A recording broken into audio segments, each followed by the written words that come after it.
Hey class, in this recording we're going to focus on protein processing. So we've just covered in the last two videos how to make a protein.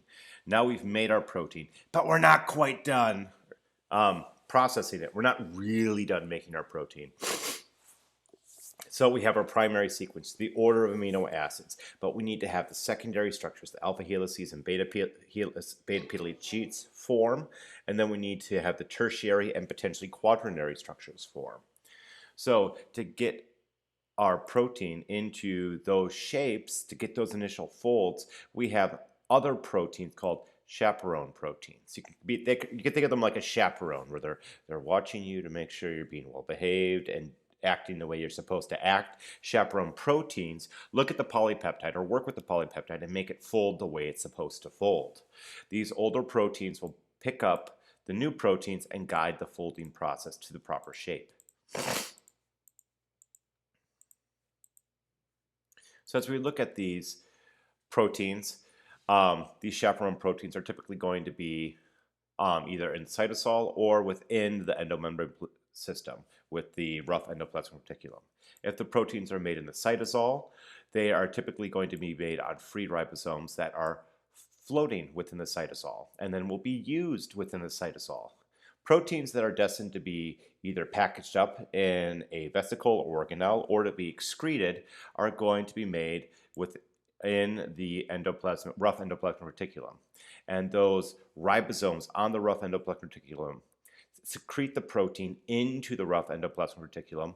After it's made or secreted into the rough endoplasmic reticulum, it's then going to be sent to the Golgi complex to be repackaged and reprocessed. And this entire process, this entire polyribosome will be migrated to the rough ER and dock on its surface. The amino acid chain is going to be completed on the rough ER and then sent to the Golgi complex or Golgi apparatus for that final modification. Here is a figure showing how this process goes. We have here the rough ER or diagram of it, and then we have the ribosome attached to it and the messenger RNA working through the ribosome. The polypeptide is going to be excreted into the rough ER, and then the rough ER pinches off and will then send a transport vesicle containing our favorite protein to the Golgi complex, where it will be processed some more. There are also some post-translational modifications that occur to proteins within the rough ER itself. This includes either adding or subtracting some amino acids and slight modifications, other slight minor modifications. And then after there's some minor modifications that occur within the ER, that protein is then going to be put into a clathrin-coated vesicle, and that clathrin-coated vesicle, oh, excuse me, I have a stuffy nose. Oofta. All right, where was I? That clathrin-coated vesicle is then going to send that protein to the Golgi complex for further processing. All of this processing that occurs to the protein after the protein is made is collectively referred to as post-translational modification or post-translational processing, as some people refer to it as.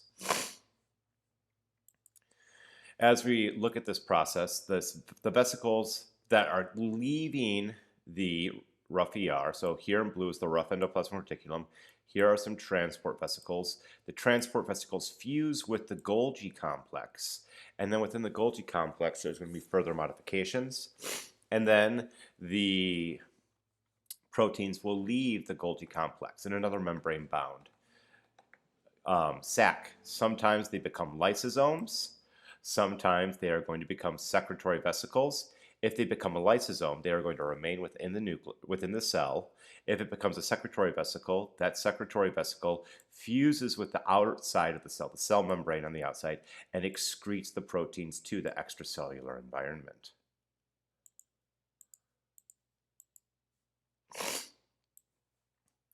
In addition to having protein modification or post-translational modification of proteins, we can also regulate our genes by turning them on and off.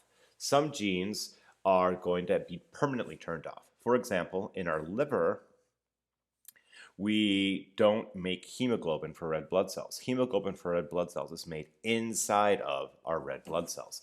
There is absolutely no reason why a liver cell, a hepatocyte, should have an oxygen storage molecule like hemoglobin. So within liver cells, the hemoglobin genes are permanently turned off.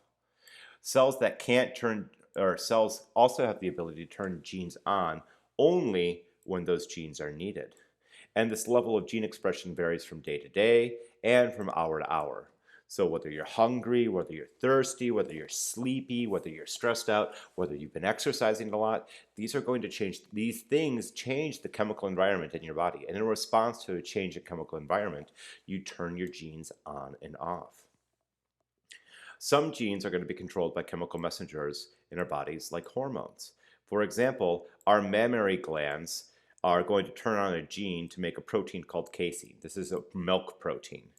And we need to make casein in order to lactate as a race, as a species. So here we have a cell, and on the surface of the cell is a protein receptor. On the outside of the cell is a signaling molecule called prolactin. Prolactin is a hormone that initiates lactation.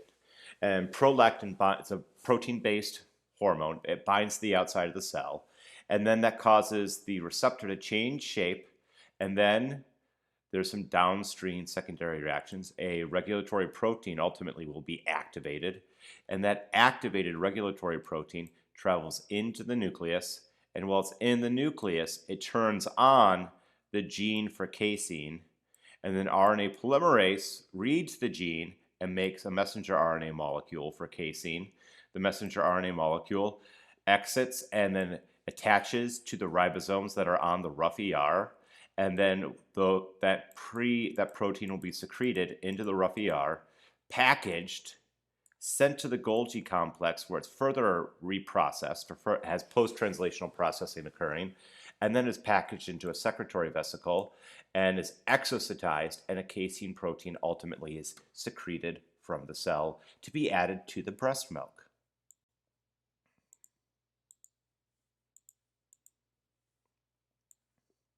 As we're working through this process, a common question students ask us, what about fats, carbohydrates, or lipids, those things that are not proteins? Well, our cells don't code for those directly with messenger RNA in our genome. However, we can make them, and we're going to make them not using a direct gene. However, we're going to use the genes to make enzymes, and those enzymes will control the chemical reactions that we use to make the other macromolecules, the glycogens, fats, steroids, lipids, pigments, so on and so forth. All those other biomolecules in our body will be made by enzymes, and those enzymes are proteins that are coded for by our genome. So let's talk about testosterone, for example.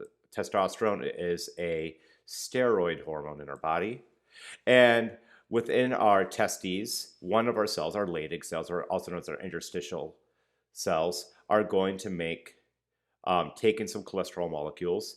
Then, using cholesterol as a starting point, those cells will use enzymes to convert cholesterol into testosterone.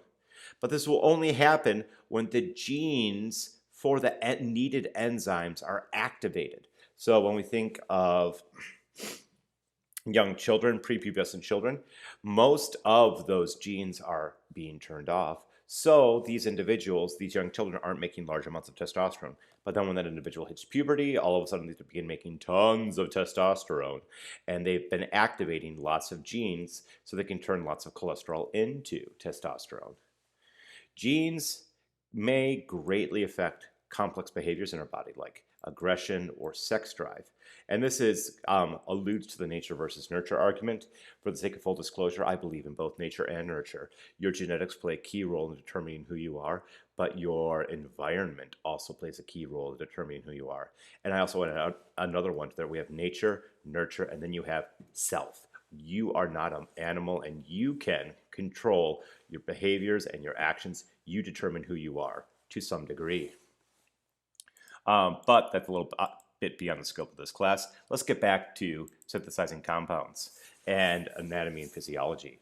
So if you have any questions or comments about this content, please feel free to post them in the class discussion board or shoot me an email. And as always, happy studies.